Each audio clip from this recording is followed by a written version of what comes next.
Hai semua para penggila catur, kembali lagi di channel Mesin Catur. Bersama saya, Bang Kemal.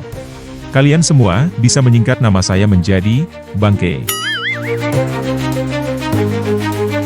Hari ini, saya akan membagikan sebuah permainan fantastis yang dimainkan oleh juara dunia pertama, Wilhelm Steinitz. Saat berhadapan dengan pecatur asal Jerman, Kurt von Bardeleben. Pertarungan ini terjadi pada tanggal 17 Agustus 1895 di Hastings, Inggris. Tak usah banyak congcing, langsung aja kita cocol. Nyo ah beset mang. Di game ini, Wilhelm Steinitz berperan sebagai putih. Sementara itu, Kurt von Bardeleben berperan sebagai hitam.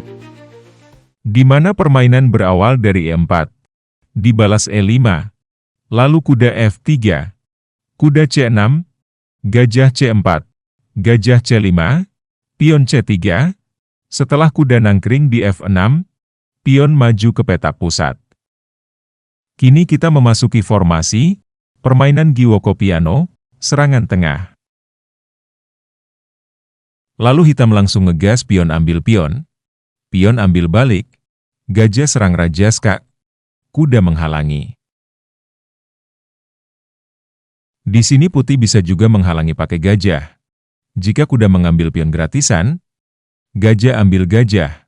Setelah kuda ambil balik, putih bisa melepaskan tembakan taktis mencocol pion. Sehabis raja makan, menteri naik ke B3, dan raja menghindar, lalu menteri tewak kuda, posisi putih lebih menguntungkan. Kita kembali ke permainan. Lalu hitam lanjut pion maju ke D5. Karena jika di sini hitam memaksakan mengambil pion gratisan, putih akan melakukan rokade pendek. Setelah gajah tewak kuda, pion tewak balik, pion serang gajah, gajah mundur, kuda sikat pion, benteng sikat raja.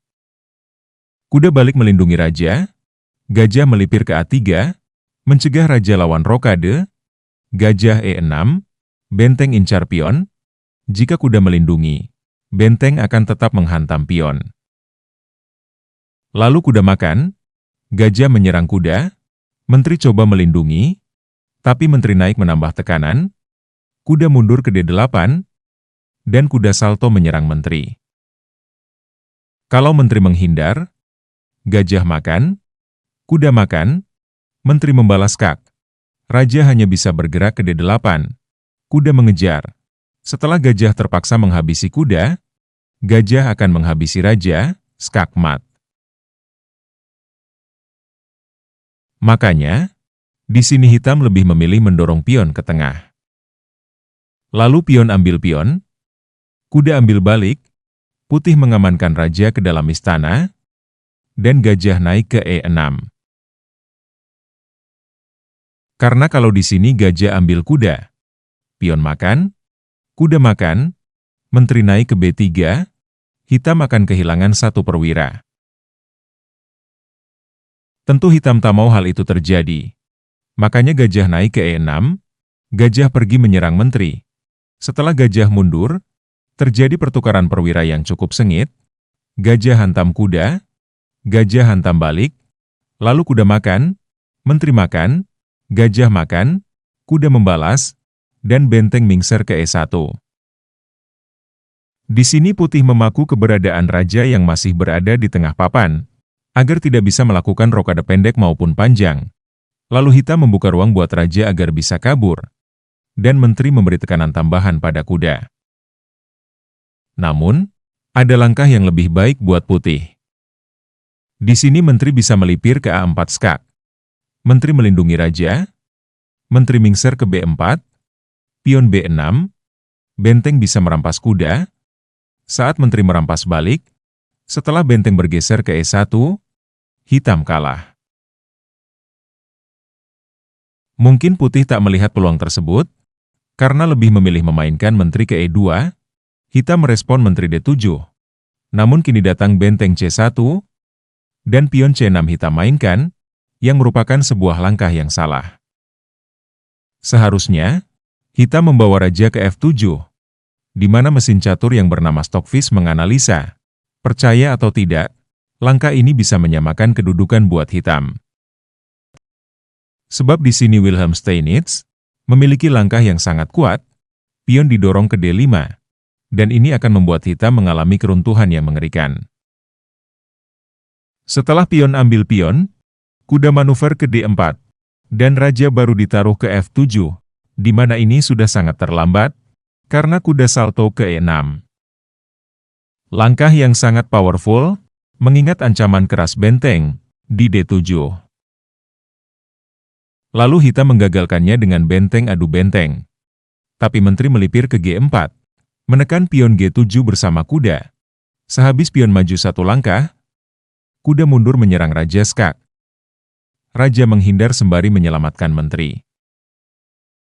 Akan tetapi, di sini Wilhelm Steinitz kembali membuat langkah yang sangat fantastis, dan kalian bisa menjanda video ini untuk menemukannya. Ya, benar sekali guys, Steinitz menghantam kuda pakai benteng. Jika menteri menghabisi tumbal proyek, benteng akan sikat benteng, benteng sikat balik, menteri membalas, lalu menteri menghalangi, putih menang. Atau kalau raja yang mengambil, benteng E1, raja D8, kuda E6, dan raja E7, putih tetap akan menang. Mengingat semua kekacauan tersebut, di sini hitam memilih menggeser raja ke F8. Di situasi ini, menteri gak bisa ambil menteri ya guys. Karena raja akan tewas dalam satu kali gebrakan, maka benteng terus mengejar raja, raja lari ke G8, dan kembali langkah gila, benteng terus mengudag-udag raja. Jika raja nekat menghabisi benteng, menteri akan menghabisi menteri. Raja pepet kuda, kuda pepet balik. Setelah raja terpaksa ke G7, hitam akan hancur lebur.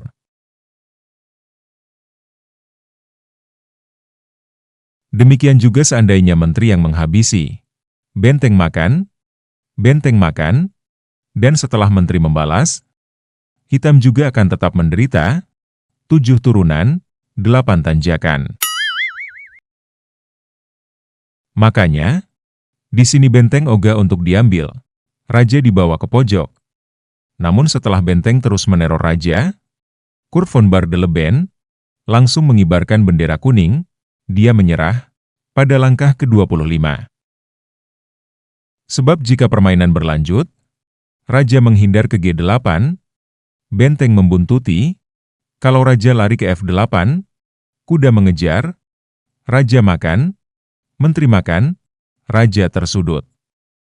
Setelah benteng hantam benteng, benteng hantam balik, dan menteri cocol benteng, hitam terkapar.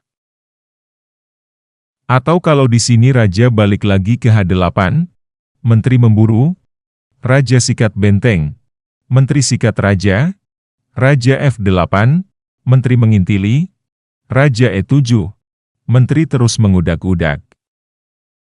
Lalu raja mundur, menteri maju, raja balik lagi, menteri F7 skak, raja sembunyi ke D8, menteri masih menguntit. Setelah menteri dipaksa melindungi raja, kuda jumping ke F7 kembali skak, dan sehabis raja kabur, raja akan masuk ke dalam kubur, skakmat.